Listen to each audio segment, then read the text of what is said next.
all the way from Puerto Rico, nicknamed El Pulpo, the Octopus, for his unique ability to play multiple percussion instruments simultaneously.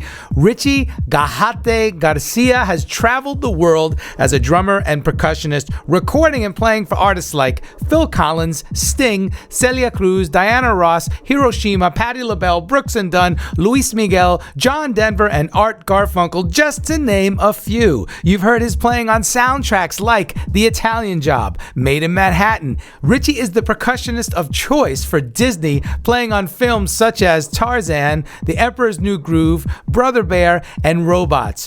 Richie has 2 instructional videos, 3 instructional books, and is a contributing author to Drum Magazine. Somehow, Richie found time to hang out with us. Check it out right here on the Career Musician Podcast.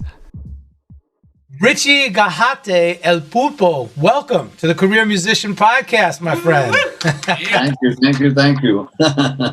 Tentacles. That's right. For those who don't know, that simply means octopus in Spanish, man. Yeah.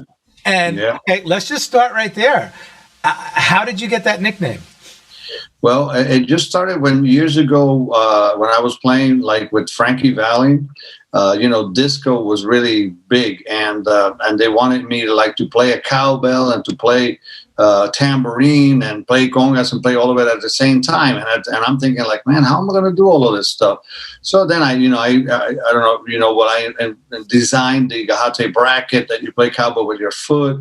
And I had to develop technique on how to play congas with one hand and a tambourine with the other and play cowbell with my foot, that kind of thing. So then when people started seeing me, they go like, man, you look like an octopus when you're playing all this stuff. And of course, they would say it in Spanish, oye, Pulpo. And they started calling me Pulpo, and it stayed. I love that. Okay, so we got to talk about a couple things. There's so much I want to talk to you about, but I just don't want to get lost. Okay, the Gajate bracket. Tell us about that. That sounds really cool.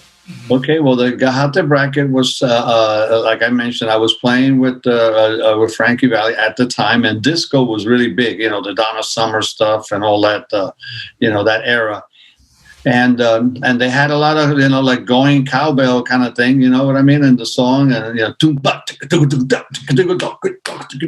kind of stuff. So I said, man, what am I going to do? How am I going to do this? So I had I was in Chicago in school at the time, going to college, and I had a broken bass drum pedal, and the part where you mount where you attach it to a bass drum, that part, in those days cowbells didn't have adapters. It was just a U that was welded to the cowbell. So then that part, I put it on there, put a piece of foam behind it, put a pedal on it, and I built this thing out of wood, and I started using that. And and then I remember once I used it, a whole bunch of people said like, man, you should think of design or talking to a company to see if they can put it out. So the first company I went to was one of my endorsements was DW drums, right? Yeah. And at the time they told me, I go, Richie, that's kind of like a percussionist thing. I don't think anyone will really, and drummers will really use this. Okay. So then my first my endorsement, was Latin Percussion LP. And I was talking with Martin Cohen about it. And at a NAMM show, I told him about the idea. And I had actually Eric's dad draw this thing for me. Wow. Because they're a great artist. And he drew it for me. And I took it to him and I showed him. I said, look, this is what I would want to do. I want it to be adjustable, something, and I said, and I would show him, like a picture of it and stuff like that. I said, look, and I would demo it for him there. Sure. What I had built with the pedal, my thing. And he says, okay, let's give it a shot. And I said, but the only thing is I want it to be called the Gajate bracket. Yes. Smart man. Yes. Right. I said, I don't, and at the time, I wasn't privy about royalties. I didn't even think about money. I just thought like, man, it'd be great to have a product out there or something with my name on it, because anything that was around in those times was like the Tito Puente timbales or the Patato Valdez congas, the people that came, before me. Right. So I said, well, man, if I can get something in there, be great. And then later on, talking with, learning a little bit about royalties and stuff, I spoke with Martin, and they said, yeah, man, we'll give you a royalty. And then that happened from there. But Man. where people started seeing it first was in my first instructional video. It was called Adventures in Rhythm. And it was a video that actually got me more known than anything I had done at the time all over the world. It was all over the world. And it was in English, in Spanish, and in Japanese for some reason. Oh, that's so cool, man. And I've run into people like from Cuba or from Venezuela, whatever, percussionists, and they go like, Richie, you have no idea. When you came out with that video, no one had seen anybody doing that kind of stuff. And we used to pass it from guy to guy to watch it, to see, because I started this thing about how to play multiple percussion in contemporary music, but also playing congas with one hand, timbales with the other. That's where all that Pulpo stuff got really known, Now, did you, it sounds like you basically invented that style. Were you aware of it from somewhere else, or had you heard about it, or like, how did you come up with it? Were you just experimenting? No, I was, years ago, have you heard of, there was a very famous conga player who actually died recently. Cándido Camero was his name, Cándido. Okay. And I was playing in a show called Latin Fire. It was a Cuban dance show, kind of like Las Vegas, with the women would come out with the big, kind of things like that. Almost like a samba, like, what I mean, decor. Okay. Carnival. And when they would go to change clothes, he would come out and play. He was built, at the time, like he was like a African American Mr. Clean. You know what I mean? Yeah. Muscles and bald and what I mean, like built. And he would come out and play 3 congas, and he had a cowbell, something that he was hitting it with his foot. So, but there was no bracket or nothing like that. It was, I don't know what the heck he was doing, but he was hitting it. And something said to me, man, I said, I like that idea. I said, I'll see if I can come up with something. And then I designed something from my own thing. So I can't say I'm the first person that played it, but I'm the first person that designed and used it in popular music or contemporary music. That's amazing, man. That's so cool. All right. So you designed this with LP. You got your name on it, so now it's recognizable, and you got a royalty. That's something that I talk about all the time, because you created the prototype, and you had Hector do the schematic, which was, first of all, that's really smart, because you know how they say you have to show it to them before they can believe it, right? So it's like with songs now, we don't record demos, we have to record masters. Yeah. You need to hear the finished product, right? Gotcha. Yeah, sure. Same thing. You had that foresight. You said, let me draw the schematic, and then let me put my name on it. And then you came back and said, let me negotiate a royalty. Let's just talk about that for the younger generation. I feel it's really important. People just coming into the biz, why that's important. Obviously, we know why, but Well, yeah. I mean, it's important. Like I said, at the time, I wasn't aware of it, because even the great names like the Tito Puentes and those people, they never got paid for any of that. They just had their names on their instruments, and they thought that was the biggest honor. So nobody thought, because musicians really never thought about the business part of it. They always thought about, wow, the product and my name and whatever on TV, movies, whatever the heck, But then as I had, the idea, which at first I said I had no royalty, I was talking with other people, and they would say like, well, are you getting something for that? That's right. And I go like, well, no, I got my name on it. No. Are you getting some money for that? That's your idea, And I go, well, no, but I guess I'll talk to them about it. And then they said, yeah, she said, actually, some of our other endorsers but you never asked for it. So we did, because they're not going to just say, here, we're going to give you all this money or whatever. They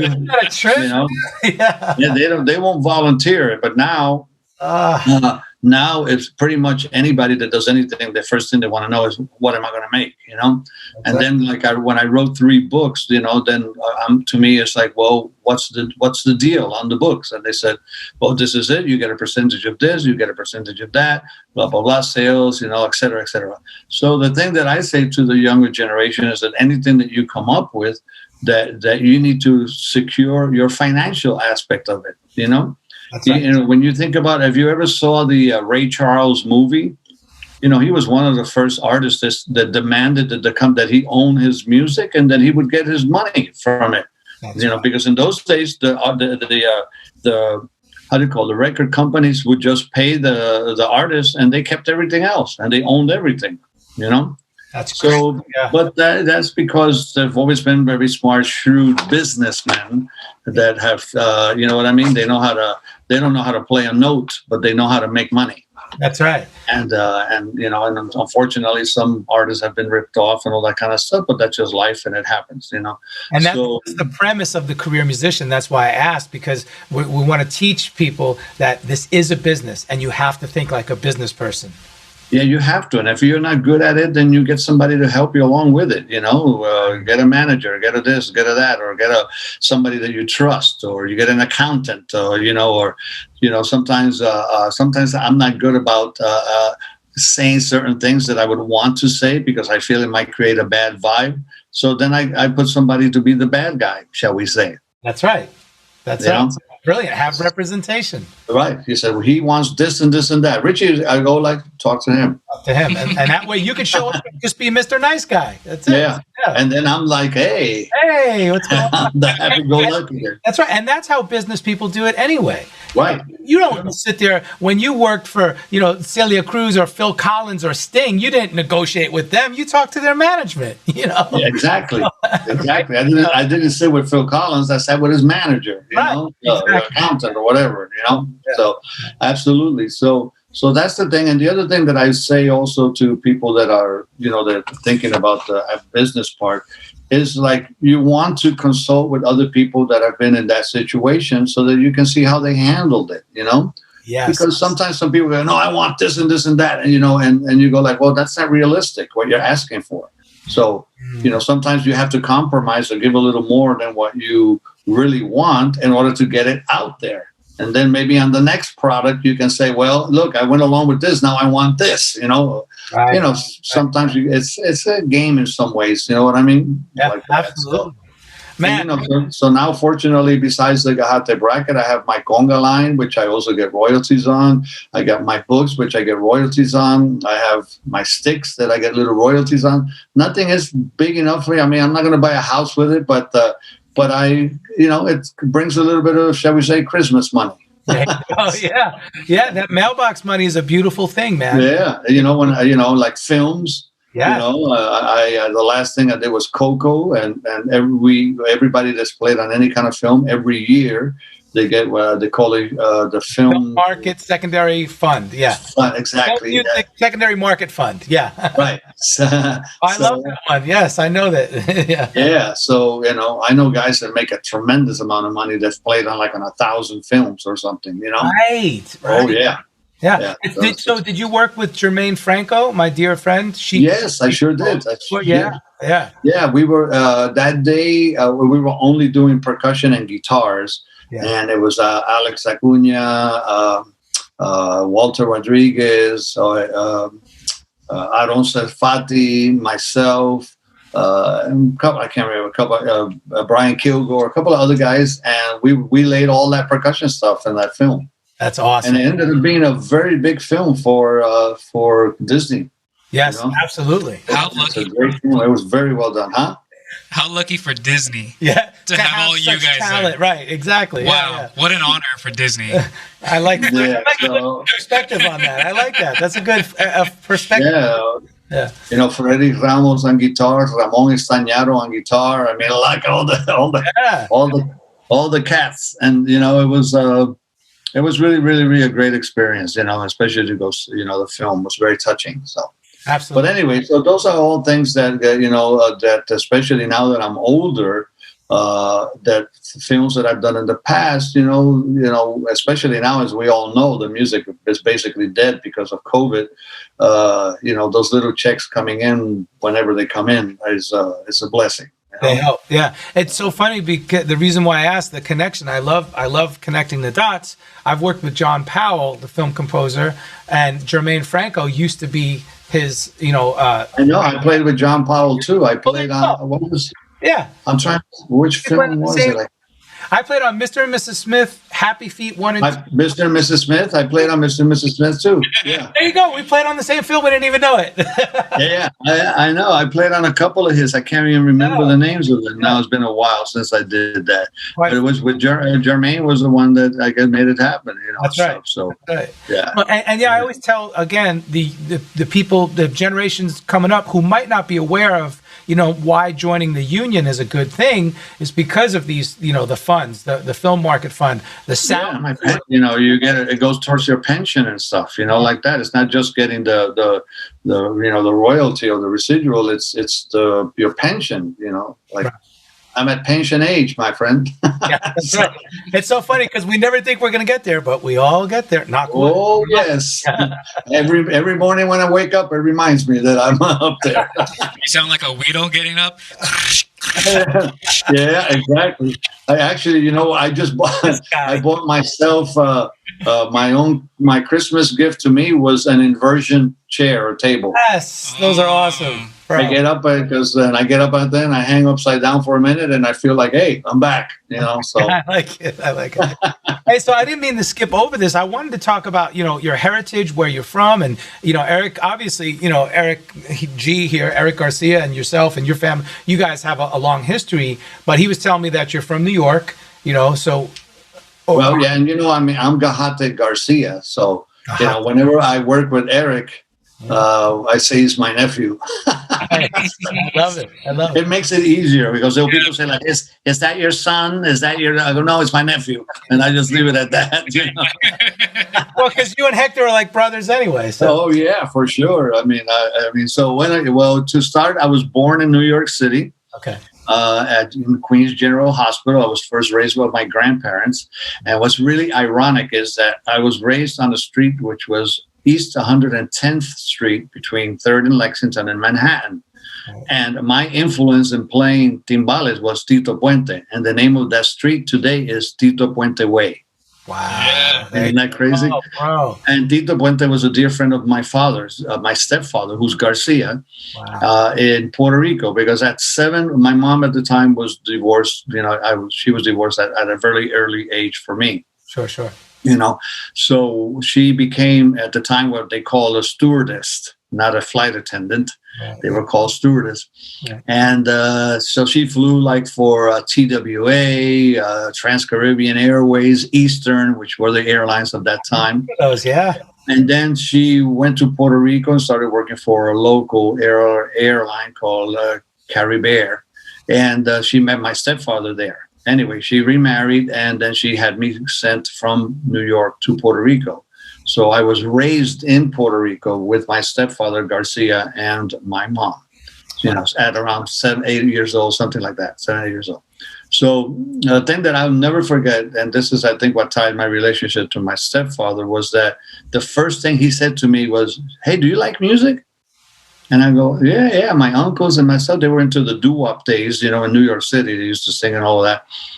And the first thing he did was he played a record for me, and it was Herman's Beat and Herman's something and Puente's Beat or something like that. It was a record that they did. I'd have to look up. I forget the title, but it was Tito Puente and Woody Herman.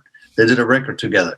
And that was the first thing he played for me. And then we started conversing because my stepfather played conga drums and stuff years ago with Xavier Cugat, just for a little while when he lived in San Francisco. And then he became a businessman and all that kind of stuff in Puerto Rico. But anyway, I was raised in Puerto Rico, and I stayed in Puerto Rico till I graduated from high school. Music started there because during those days was when the Beatles came out, But I had a friend who was a son of a doctor. And of course, my father would always have conga. Puerto Rico, everybody has a cowbell and a guiro and a something, because it's part of the culture. Yeah.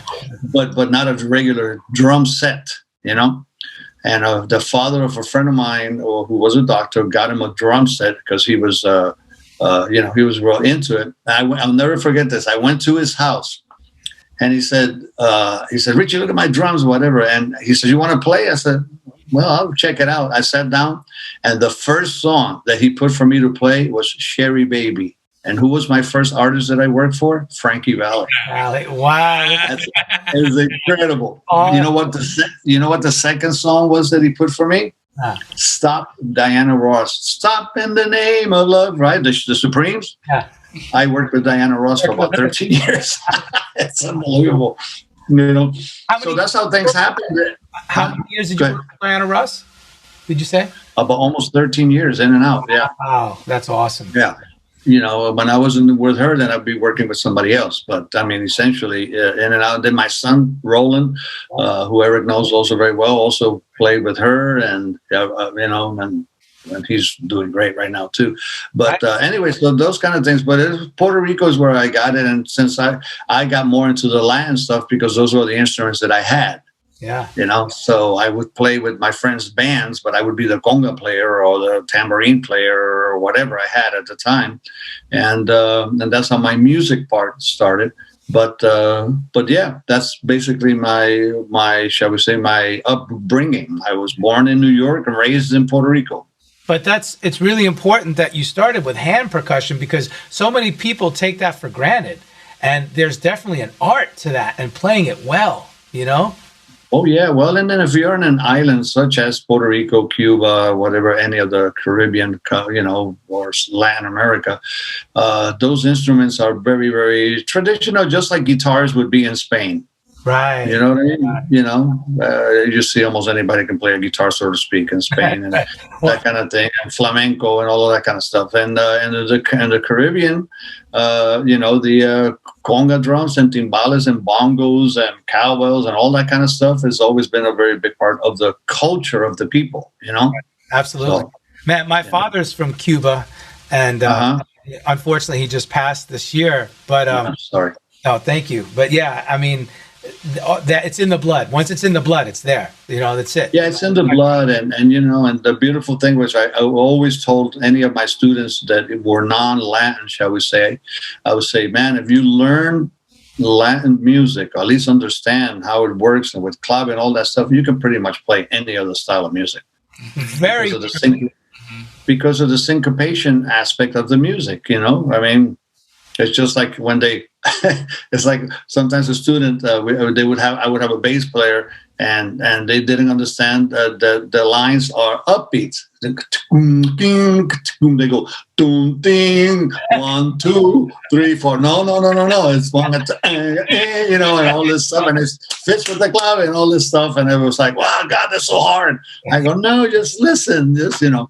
And, you know, it's understanding those things with especially when you're learning like Brazilian, which is a complete different approach to that, how you listen to it and what's the foundation of it and et cetera, et cetera. So every style has this thing that if you understand how they function, then you can work in those styles, you know? Well, I love the aspect of your career, you know, the clinician, the teacher, and, you know, that's something I wanted to talk to you about because I always say that, you know, methods change all the time. You know, the way we, you know, deliver things changes. Principles remain the same. So back in the day, the method was a video, a VHS, you know, but now it's YouTube, you know, so. But you started back then as a clinician and a teacher, like you're saying now, and you have lots of experience in schools and whatnot. Let's talk about that. Now, you recently became a doctor of music? Yeah, I have a what they call a doctorate, and it's a how do you call it?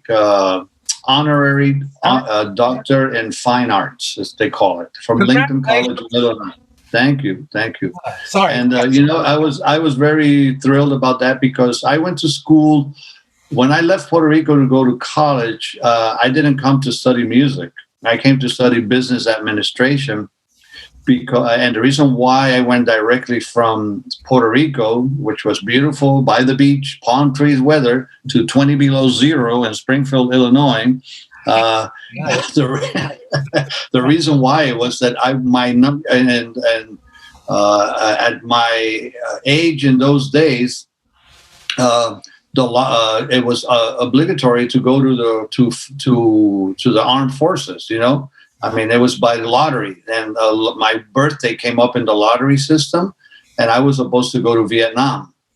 So my father said, "You're not going to know Vietnam." He says he found out that if you go directly from high school to college, they wouldn't pull you out to go fight. They will let you go study. So because they would say like, well, if you have an education, then you can be an officer in the forces and blah blah blah blah blah. So anyway, so he had a cousin that was a doctor, and and her husband were part of. There's a junior college called Springfield College in Illinois. They were part of the people that give money and I forget what you call them, but the part of the group, the people that oversee the college, you know what I mean, the financial aspect and blah blah blah. Yeah. So she said, "Send him over here. I can get him into the college immediately. He doesn't have to send nothing. I'll get him in." So they got me in there, and I went to study business administration. My father at the time was an international vice president of an insurance company called Franklin Life Insurance Company. So I went over there and I was studying business administration. I played for fun, but I didn't read charts and all that kind of stuff. So anyway, so I forgot what we were talking about. It's the fact that you got your doctorates, your honorary doctorates. Yeah. Anyway, so it was in Springfield, Illinois, and then I switched to music and that kind of thing. And then I graduated with an associate's in art degree, and I had a direct connection to the American Conservatory of Music in Chicago. So then I went to Chicago and I got my bachelor's in music education there. When I had graduated, there was a contractor by the name of Ben Arden who hired me to play for Barbara Eden. You remember I Dream of Jeannie, the TV show? Oh, yes. Yeah, well, she was like a dancer singer, and she had the show. She was famous, and they needed a bongo player to play the ta da da da da da da. Wow, stuff like that. That's you. That's me. Not on the show, but live. You know what I'm saying? Not on the actual show, but live. And some things. And anyway, so what I'm trying to say is that almost everything that's happened to me, education-wise and beginning career-wise, happened in the state of Illinois, not in Puerto Rico. Nice. But Puerto Rico I had a little band called Los Latinos, and the band consisted of a guitar player, bass player, accordion player, and me. I played, some drums and a conga, and that's where I sort of started my Pulpo-ish idea, not knowing that I was doing that, at the time. That's very cool. I love the fact that you have the academic side, but also, the real life experience of, playing, the street education, playing in the city. Oh yeah, no, for sure. For sure, that's amazing.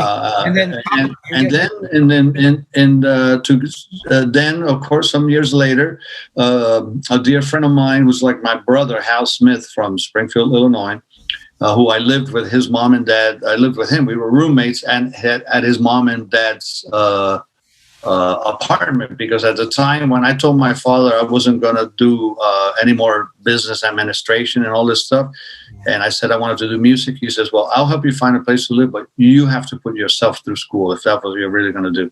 Oh. So then I started working, getting a straight job, whatever, and I got myself through college myself. I did it myself, so which was a great experience. At first it was scary, but I'm glad I did it. Absolutely. Anyway, Hal was working for Lincoln College in Illinois. Okay, and it's actually a college where there's a building where literally Abraham Lincoln used to go study. Okay, wow. So it's a very reputable college. Sure. And they were looking for. I went there. He had spoken to them about me coming to do a clinic, right?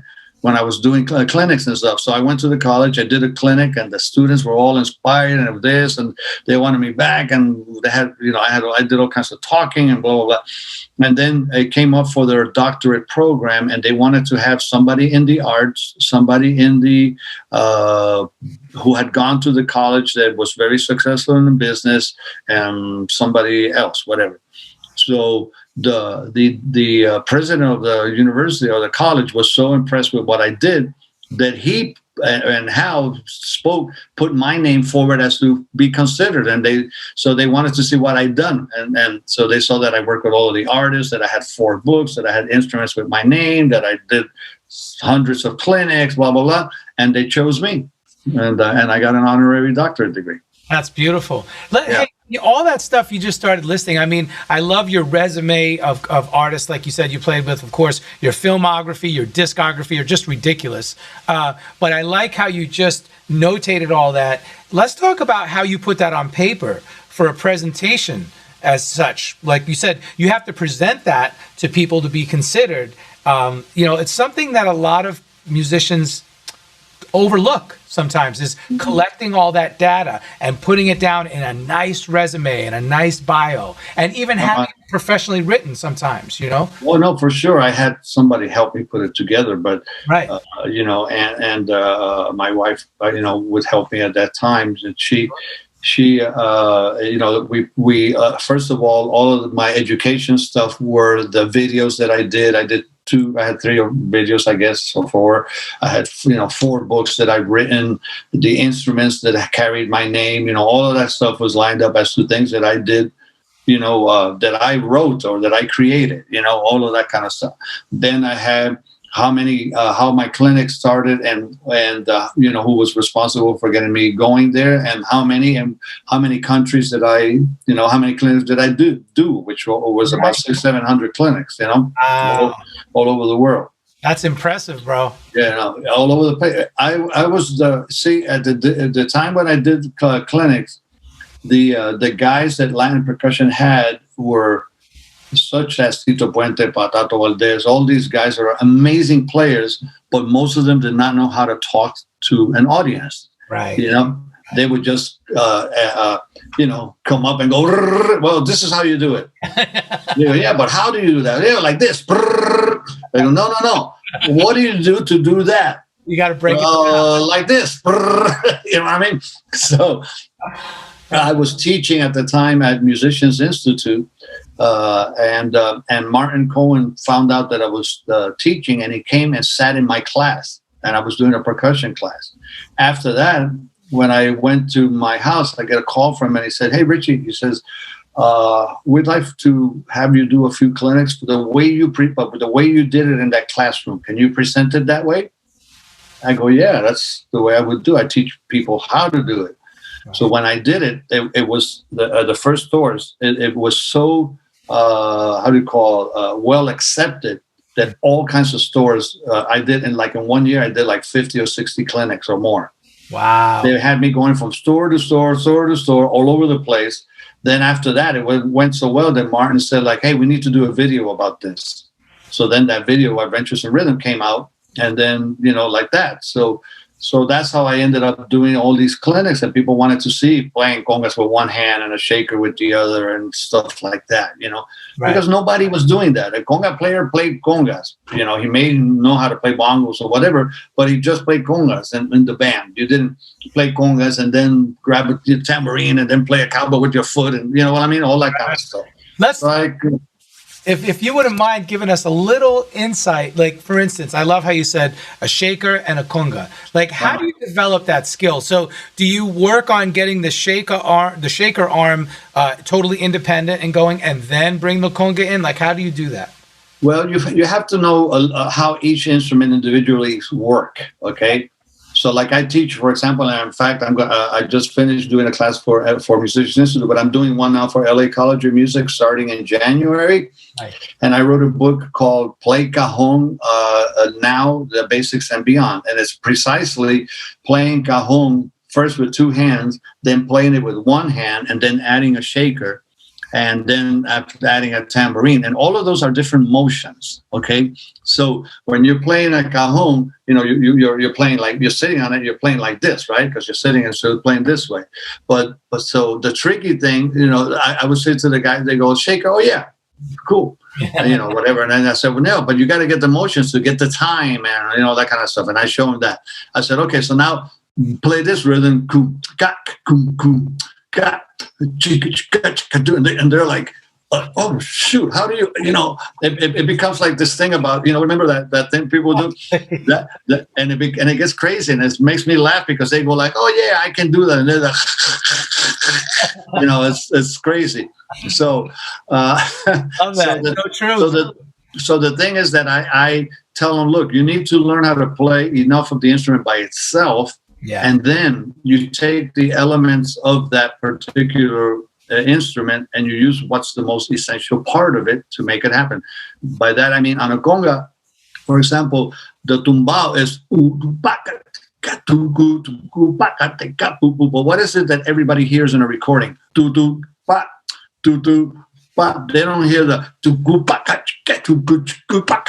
you know what I mean? Right. That's really the full rhythm. That's right. So I say, okay, so what's the essential part of that rhythm that you're playing? I go, what do you hear? Do do ba do do ba. So I go do do do do.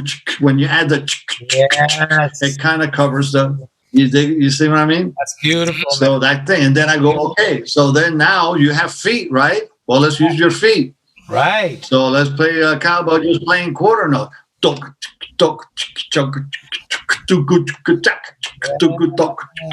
know, you have, and that's how it devolves. I love metamorphosis. I love Where's that. your keyboard hand? Your keyboard hand. And your keyboard hand is That's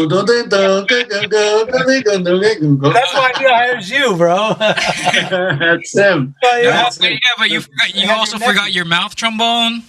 Oh. Oh, yeah. Hey, wait a minute. That sounds a little personal there, bro. Richie's the one who taught me that. Oh, yeah. You know, on a microphone.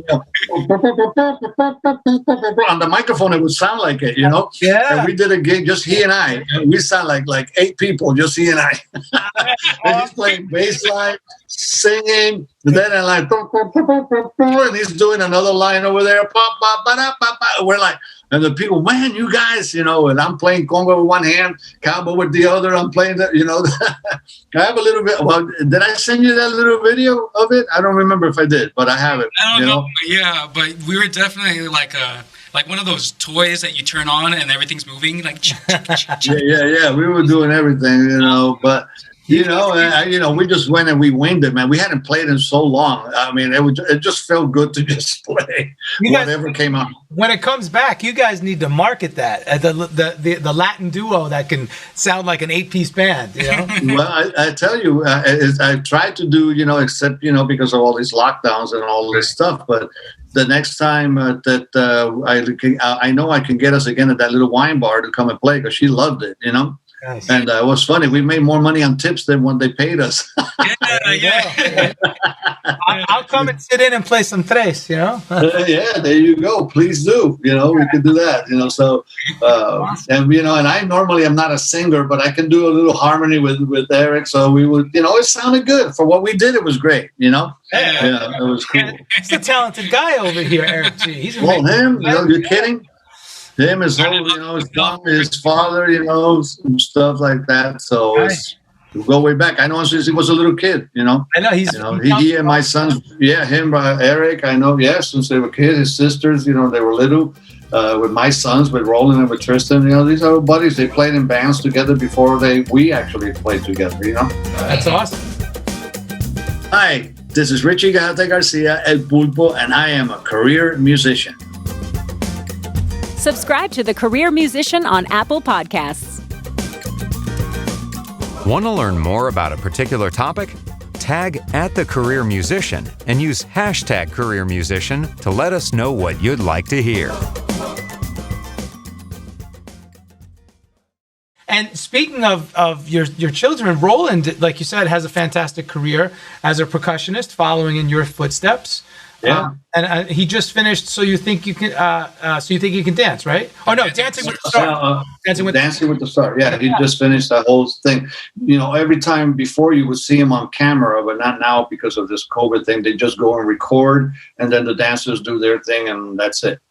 Right. But anyway, he's very busy. He's pretty much the call in this town right now. He gets called to record everybody play. It's like I say, he used to be my son. Now I'm his dad, That's a good one. I like that. I go, hey, this is my son. He can play. Now it's like, hey, that's my dad. I go, yeah, thanks a lot. Get out of here. Speaking of that, man, you've had an illustrious career, like we said, and you're still going, and I love that. Tell us about. Did you have an aha moment in your career where it just kind of all came together? Because, as you know, being a self-employed, independent contractor musician can be a tough road. Yes. Was there a moment that you said, "Oh, okay, now I get it. Now I know what I have to do," and you felt a little more confident, or you felt a little more secure in your path? Well, the thing with the music career is that that's the reason why I studied to be an educator, because I always said the gigs are there's no gig that is completely permanent unless you're maybe a member of the Rolling Stones or somebody like that. That they are all owners of this particular band and they're together basically until the end. You know what I mean? Yeah. Otherwise, when you're a sideman, you're definitely not in that gig forever, because you're at the whim of the star, whoever runs the show. Okay. So I realized, at the beginning, I thought like, oh, okay, I play with somebody, I'm going to make a lot of money, I'm going to do this, I'm going to do that. I go, wait a minute. All you do is get paid just like if I worked at Sears, That's right.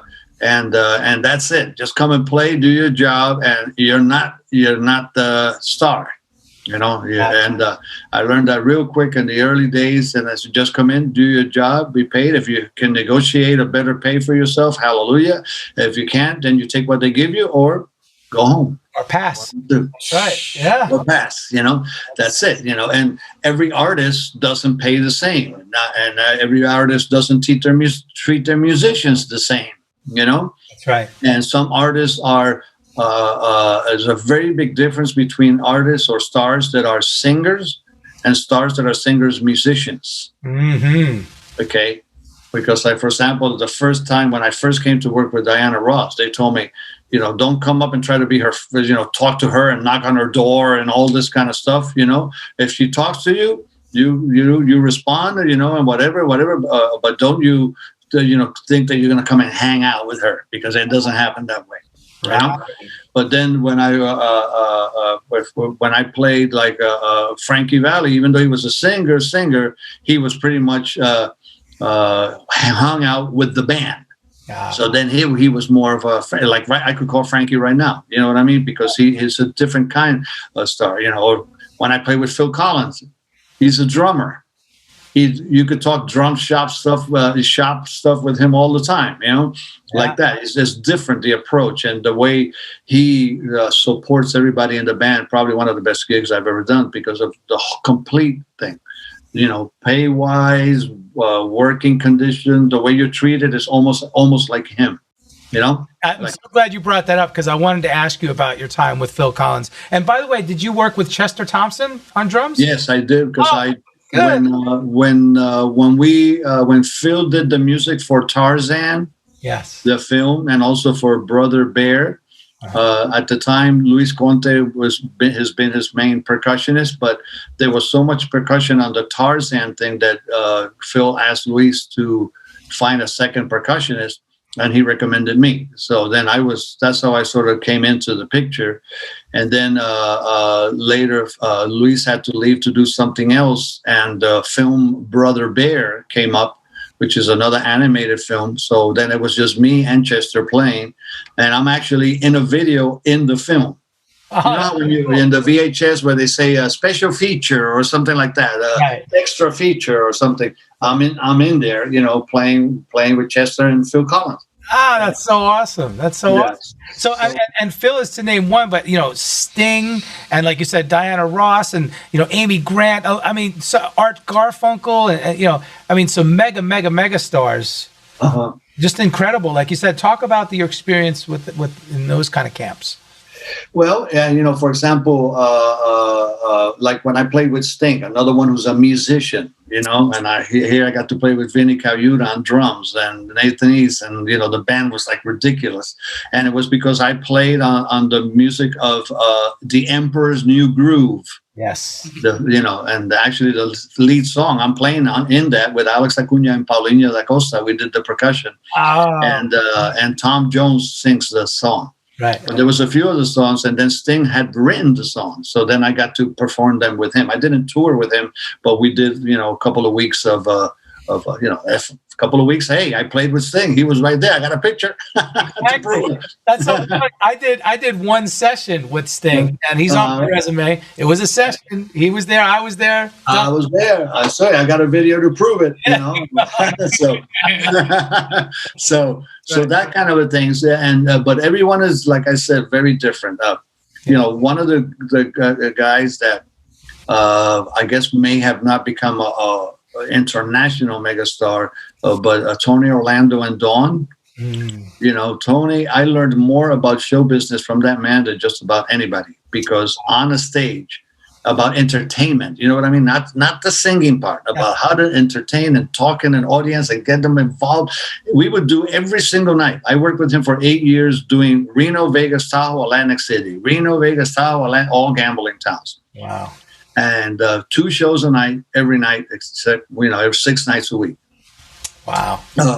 And he could make people laugh, cry, everything like that within the course of 1 hour show. Incredible. Right. We used to do a New Year's Eve party every night. Oh, wow. And people would be, when all forsakens me, all that stuff. And I'm going, it's July. It's 115 degrees outside. What the hell's wrong with you people? But anyway, so Tony was fantastic. Frankie. Art Garfunkel was very different. He was a little bit difficult at times, but a wonderful voice. Right. And I'll never forget when I came, they needed somebody that could do drums and percussion together. And so I was recommended by Lee Sklar, and I did it. And I'll never forget, I came I came to my first gig, and they put plexiglass around me, right? And he came up, he said, by the way, he says, the plexiglass is because I know the songs on the records have drums and stuff, but I don't really care to hear much of it. So, but welcome. I went, oh, thanks a lot. Wow. I'm nervous. Don't play too loud. Don't play too soft. Stuff like that. Because he had a very soft voice. Like if you hear, like a bridge over troubled water. Everything is very thin. So everything had to be played really, and I understood what he meant, but just the way he said it to me, I went like, oh God, what do I do? Should I use brushes all night? Whatever. But I worked it out. But he was cool, and I traveled with him, and I'll tell you a real funny story, because he's very, very perfectionist. Okay. And every night he would have the wardrobe person iron a shirt for his show. And when we were in Spain, and this girl ironed and made a crease in the shirt, and he happened to be there, and he went ballistic, right? Poor girl started crying and all this stuff. And I said, Art, don't worry about it. I said, I have 4 kids. I can iron anything. Give it to me. I'll do it. So then with my big mouth, he would say, no, Richie's going to iron my shirt. So every night I had to iron the damn shirt. Are you serious? I swear to you. Get Richie to check it out. I go, that's hilarious. And I had to go play drums, But anyway, so who else did you ask me about? Well, Diana. Yeah, Diana was fantastic. I mean, she's one of those things, a woman or stars that she would just walk on stage and it was magical. Right. She has these eyes that will melt you when she looks at you, Right. And then, of course, she's classics, and the dresses she wore, and the band was fantastic, and all of that stuff was really great. Really great to wear. And like I said, the pay was good. The treatment was great. I played with her even for the Sultan of Brunei, and, wow. For us, and all this stuff. We traveled. We did all kinds of stuff. It was really great, and she loved my son Roland too. I got busy, with other stuff, and she loved Roland, so she used Roland for a while too. Nice. One thing I tried to do with Roland is I got him on every gig that I could get him on that I did, And when I taught Roland, I said, Roland, play like I do. You got to be another Pulpo, Octopus, because if I send you to sub for me, I don't want them to have to completely change the whole setup just for you. Right. Just tell them, no, you don't have to change anything. I'll just come up and play. Yeah, that's smart. Yeah, and funny enough, so I told you my first name gig was Frankie Valli in the Four Seasons, right? Roland's first big gig was Frankie Valli and the Four Seasons. And then my son Devin, Frankie Valli, he played for a little bit. I got him to do some shows with Frankie Valli too. Wow. First thing ever. But so then I got rolling with Patti Labelle, and I worked with Patti Labelle for a while. She was fantastic. I love Miss Patti. Yeah, what a sweetheart. And that's on the American side. I've just done so many things. I toured with a French artist, Véronique Sanson, for about 5 weeks in France with Lise Clara on bass, and I played drums. There was a drummer, a British drummer, but she wanted 2 drum sets. So I would play on the stage was a center drum set, one on the side, and then percussion on the other side. So I would play the first part of the show on percussion, and then I go play drums with the drummer, 2 of us playing drums at the same time. It was very cool. It's online. You can find it out, stuff like that. And she loved that they call me Pulpo. So she gave me a solo in a recording where I play cajon. I would come up. She goes, "El Pulpo," whatever. That's awesome. Then you get to show off. Why not? Hey. Yeah, I got to do that. And let me tell you another artist that I worked with that I loved working with because his songs really lend themselves to percussion like no others. I mean, whatever. But Christopher Cross. Oh, Christopher Cross's songs are a joy to play. Man. Because they lend themselves to everything, the little triangles and the shaker and the tambourine and congas and bongo. You get to use everything, a little bit of electronics, all of that. And what really a classic songwriter, man. He wrote. Oh, you're kidding, man. I love playing with him. And there's a actual video we did a few years ago. It's called Live in Paris. And I introduced the cajon to him, and it became part of the show too. Wow.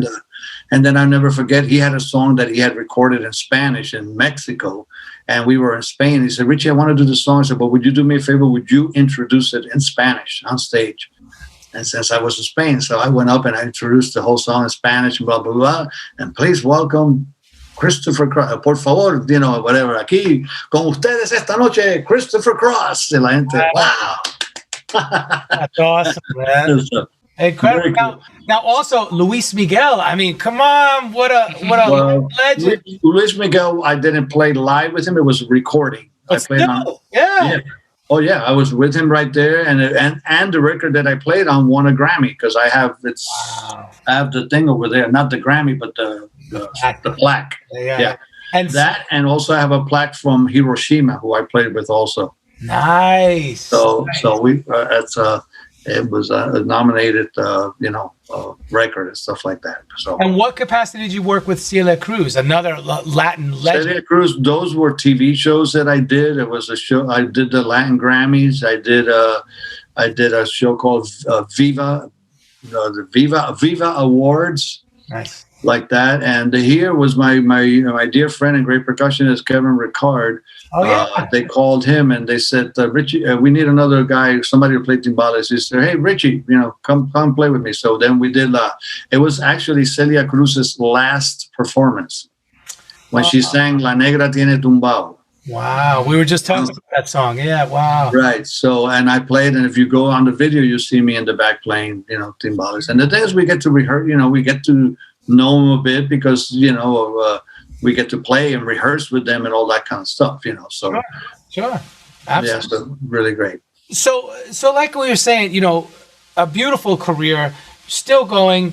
How do you define success? Well, how do I define success? Well, that's a good question. I guess just having faith and continuing doing what you do to the best of your ability, and that you any opportunities that present themselves, that you perform as a professional. I mean, our work is, like I said, it's a feast and famine kind of job. And you have to know that even now, for example, I basically have done nothing since November of last year. Other, I play at church. Thank the Lord for that. Yeah. I'm playing on Sundays at church, but and doing some recording here and whatever. But I mean, as far as touring and all that kind of stuff, none of that is happening.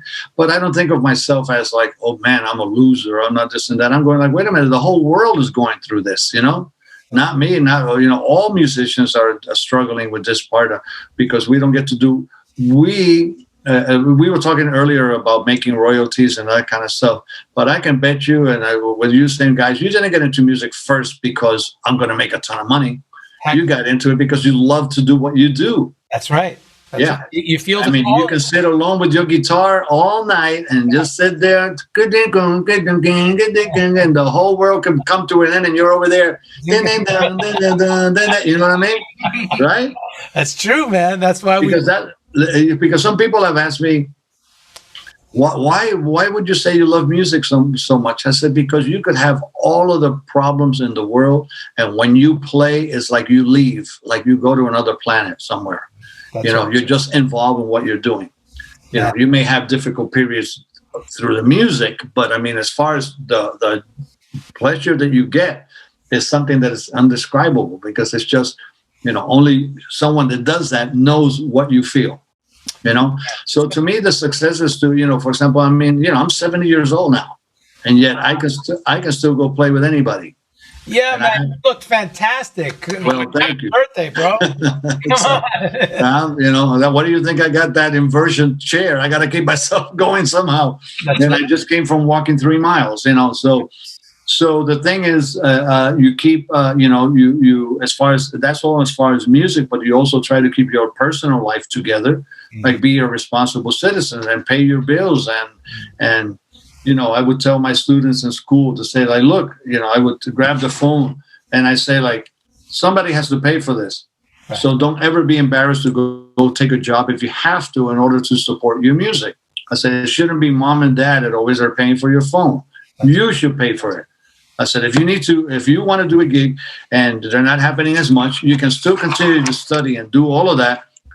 But don't just go and shall we say, live like you're homeless or something. Go get a job and go work and support yourself while you're trying to get this music thing happening. That's because when you the thing is to be ready so that if an opportunity comes in, you're able to play. That reminds me of the definition of luck, right? When preparedness meets opportunity.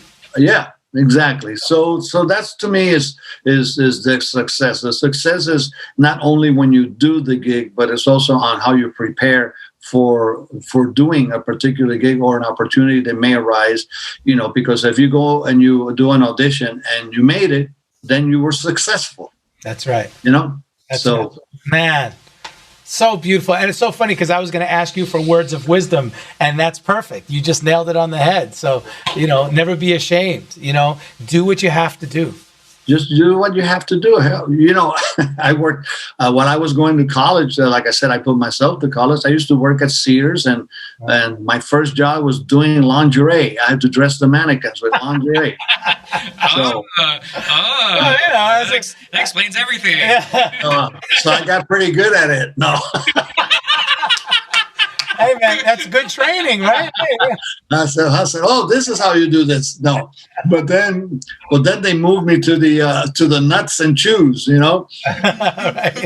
How they and see it. They used to have all these different nuts, and they would heat them up, and you would get a little bag with peanuts and stuff like that. Yeah. So my job was to fill up every one of the different stations of whatever, pistachios, peanuts, cashews, whatever. So then I had to do that. So you were El Manicero. I was El Manicero. That's it. The peanut vendor. I love it.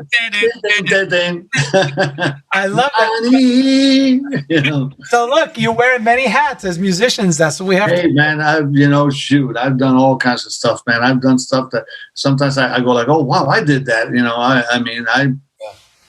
Whatever. I just kept following wherever the road was taking me, But I wouldn't let it control my life in a deterrent, how do you call it, in a bad way. You know what I mean? Getting myself involved in, drugs and all of this kind of stuff like that. I did my share of partying, but it never took me over. You know what I mean? Right. That's a great perspective too. Yes. Yeah.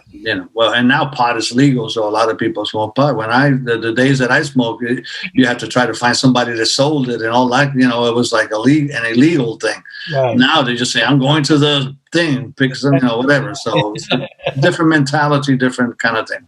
Yeah. But it's no different than alcohol. Yeah. Hey, I have a glass of whiskey. All right. I have a little joint. What's the big deal? Yeah, exactly.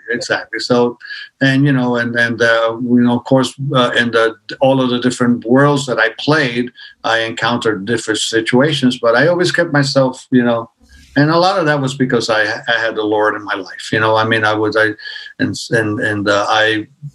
I could have some kind of balance, and especially when I got married, I said, I can't, I gotta be the man of my family in the house and that kind of thing. So I tried to straighten out my life, shall we say?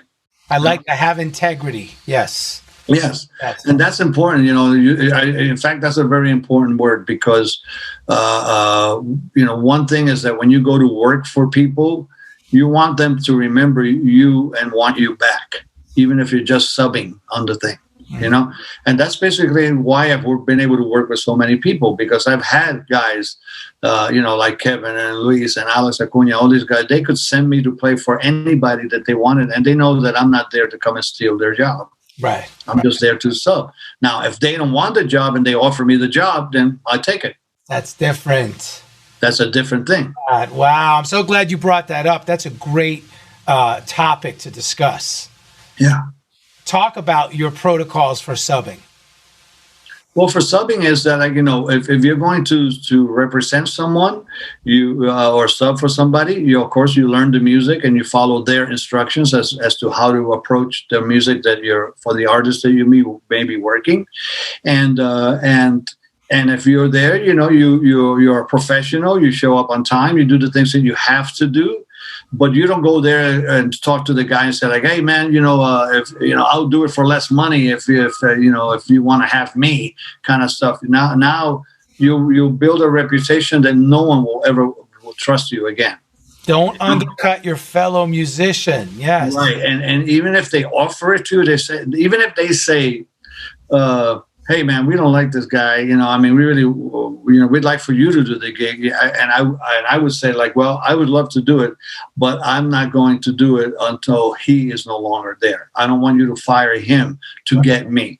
If later down the road it turns out that he's going to be gone or whatever, and then they say like, "Hey, he's no longer with us. He's gone. Would you be interested in coming back?" Then I would consider it then. But I'm not going to just go and take somebody's job while they're depending on expecting to come back. Don't ever go into a gig trying to steal the other person's gig. Amen to that, man. And the reason why I've done as many gigs as I have is because either I just subbed on it, and then that was, for example, I played with Don Henley. I was subbing for Danny Reyes, and I did it for 2 weeks, and then I went home. That was it. So I played with Don Henley. Cool, great experience, and I left it at that. They didn't call me back, so it's so it's okay, because it was his gig. But I didn't try to talk to anybody to say like, take me or get him out, whatever. You can say if he no longer wants to do the gig and you're going to audition some people, then please include me. I'd like to come and audition for the gig, right. Like that kind of a thing. You know what I mean? Make it a general thing. And that's basically it for me. I've been fortunate and everybody's always loved what I've brought to the table as a player and personality wise, because I get along with everybody. So that's the thing, So important. Hey, yeah. By the way, I wanted to thank you again. 2 years ago, you came to Red Bull Studios in Santa Monica on a phone call of a friend of a friend. I said, man, I need a percussionist. I was doing this little thing called Los Guapos Malos, right?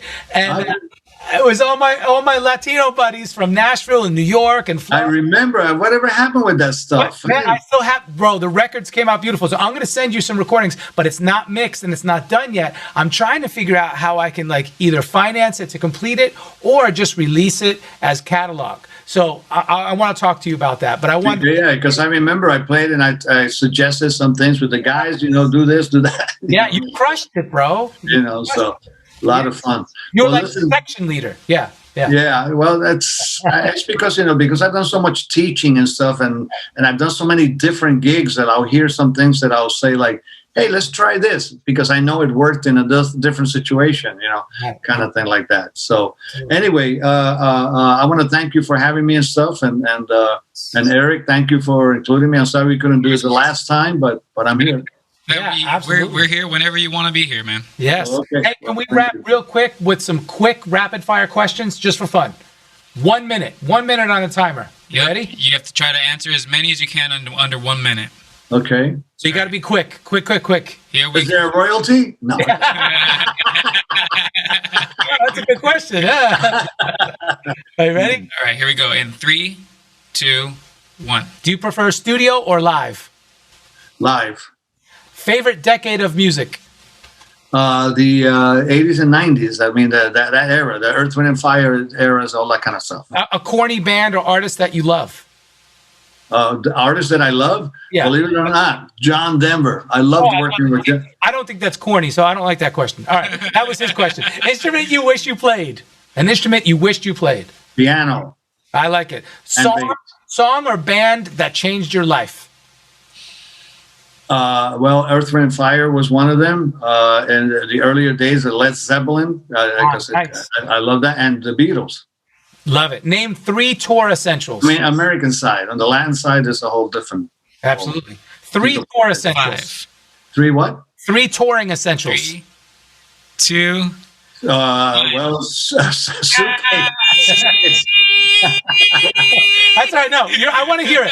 3. Don't listen to him. 3 touring essentials. Well, from a music, from instrument wise, or I from don't care. You go on tour. If Phil Collins called you tomorrow and said we're leaving in April, what do you need to bring? 3 essentials. You can't. Well, my passport, number 1. All right, love it. Passport, my toothbrush. I love it. And my gear. Let's go. There you go. Richie Gajate, I am so honored that you did this podcast. I am grateful. I can't say enough. So thank you so much, brother. No, my pleasure.